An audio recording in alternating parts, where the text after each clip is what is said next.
इनका पूरा सवाल नहीं पढ़ रहा हूं। इन्होंने अपनी बीमारियों के बारे में लिखा है कि बहुत सारी तकलीफें हैं, शरीर में काफी दर्द रहते हैं, तो मैं कैसे ध्यान करूं। यदि आपने ध्यान का ठीक ठीक अर्थ समझा कि एक निष्प्रयत्न होश, तो आप अपने बीमार शरीर के प्रति भी वही होश लागू कर दीजिए। ठीक है, बीमारी है, तकलीफ है, जो इलाज होना चाहिए वो आप ले रहे। अब इसके बावजूद भी कुछ तकलीफ है, सारी बीमारियां तो ठीक नहीं हो जाती, कुछ प्रतिशत आराम मिल जाता है। 100% सभी बीमारियों में तो आराम नहीं मिलता।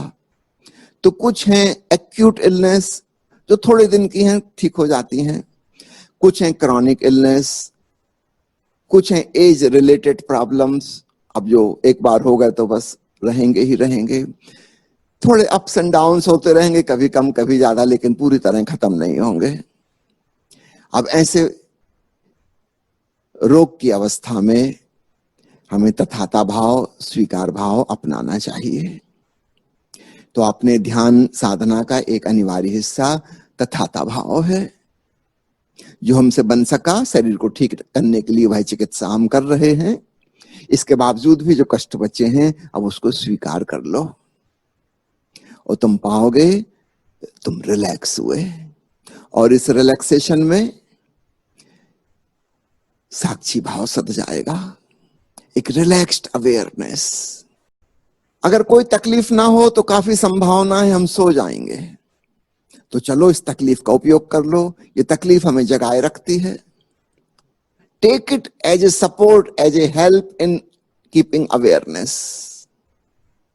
तब तुम अपने बीमारी के प्रति भी धन्यवाद भाव से भर जाओगे। इस बीमारी ने हमें स्वीकार भाव सिखाया, तथाता भाव सिखाया, और इस बीमारी ने हमें सजग रहना सिखाया। तब बीमारी के प्रति भी धन्यवाद भाव होगा।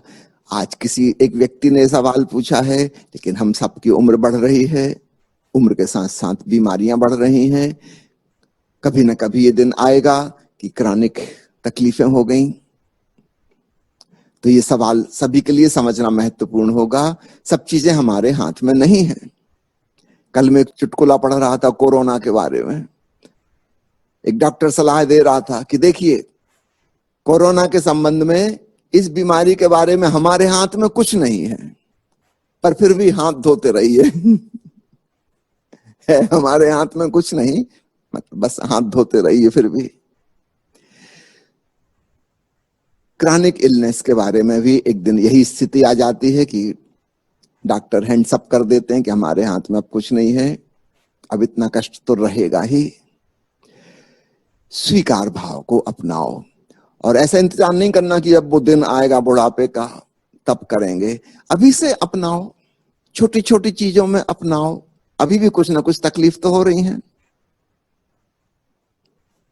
स्वीकार भाव को बढ़ाओ, ये तुम्हारी साधना का हिस्सा बने।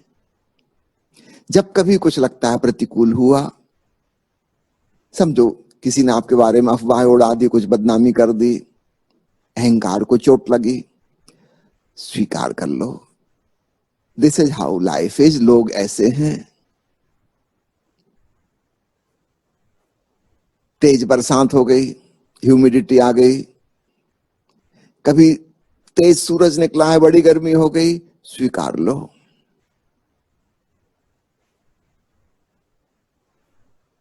घर में आवाज हो रही है, बच्चे खेल कूद कर रहे हैं, टेलीविजन चला रहे हैं, तुम ध्यान में बैठे हो, स्वीकार लो। आवाज होंगी, बच्चे खेलेंगे कूदेंगे, हंसेंगे बोलेंगे, स्वाभाविक है, स्वीकार लो।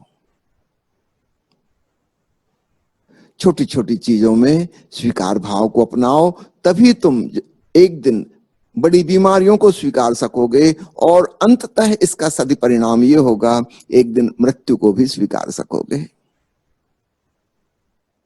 एक दिन मृत्यु तो होनी है ना।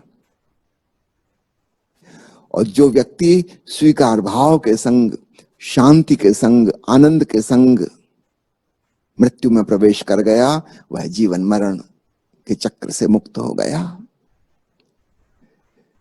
तो इस बीमारी को भी, इस दुर्भाग्य को भी तुम सौभाग्य बना सकती हो।